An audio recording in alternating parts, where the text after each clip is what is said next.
ជំរាបសួរកូនទាំងអស់គ្នាអរគុណព្រះថ្ងៃនេះអ្នកគ្រូមានកិច្ចការថ្នាក់ទី3ចាមេរៀនភាសាខ្មែរ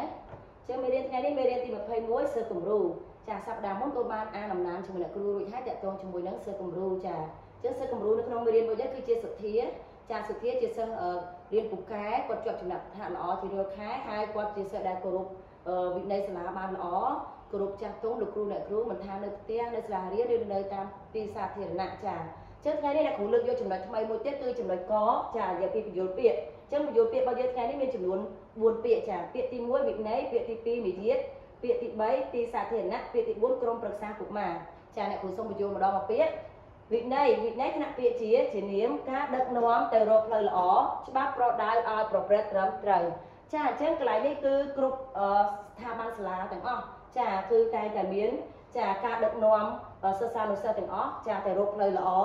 ចាច្បាប់ប្រដៅឲ្យប្រព្រឹត្តត្រឹមត្រូវអញ្ចឹងតែកែតម្រង់ណែនាំប្រាប់សិស្សទុកជាមុនថាចំណុចណាដែលមិនល្អចំណុចណាដែលល្អអញ្ចឹងទៅដើម្បីឲ្យសិស្សទាំងអស់គ្នាចាបានប្រព្រឹត្តអ្វីដែលជាការល្អហើយការណាដែលមិនល្អគឺគាត់ត្រូវតែជៀសវាងឲ្យផុតចាជៀសវាងឲ្យឆ្ងាយពាក្យទី2មាយាទថ្នាក់ពាក្យជានាមសណ្ដាប់ធ្នាប់របៀបដឹកពាក្យចាអញ្ចឹងយើងលើកពីសុធានៅក្នុងមេរៀនទៅសុធាគឺជាសិស្សដែលមានមាយាទល្អមែនទែនចាសណ្ដាប់ធ្នាប់ចាសណ្ដាប់ធ្នាប់គាត់ជាសិស្សដែលមានរបៀបចាមានរបៀបមានសណ្ដាប់ធ្នាប់ល្អតាក់ទងមួយការចូលសាលារៀនគាត់តែចុះបណ្ដាកង់ដោះមួកពេលឃើញលោកគ្រូអ្នកគ្រូជំរាបសួរឬក៏ឃើញចាស់ទុំក៏ដើរអោនលំទោនចាទាំងអស់ហ្នឹងគឺបង្ហាញពីចាការដែលគាត់រស់នៅដោយមានសណ្ដាប់ធ្នាប់ចារបៀបរឹកពាចាអញ្ចឹងតាក់ទងមួយរបៀបនៃការរស់នៅរបស់គាត់គឺល្អហើយរឹកពារបស់គាត់គឺសុភាពរាបសាររំទងចាគឺជាក្មេងល្អតែម្ដងចាចំណុចទី3ទីសាធារណៈថ្នាក់ពាក្យជានាមកន្លែងដែលមិនមែនជាកម្មសិទ្ធិរបស់នរណាម្នាក់ចាអញ្ចឹងទីសាធារណៈគឺជាកន្លែងដែលរដ្ឋបានរៀបចំឡើង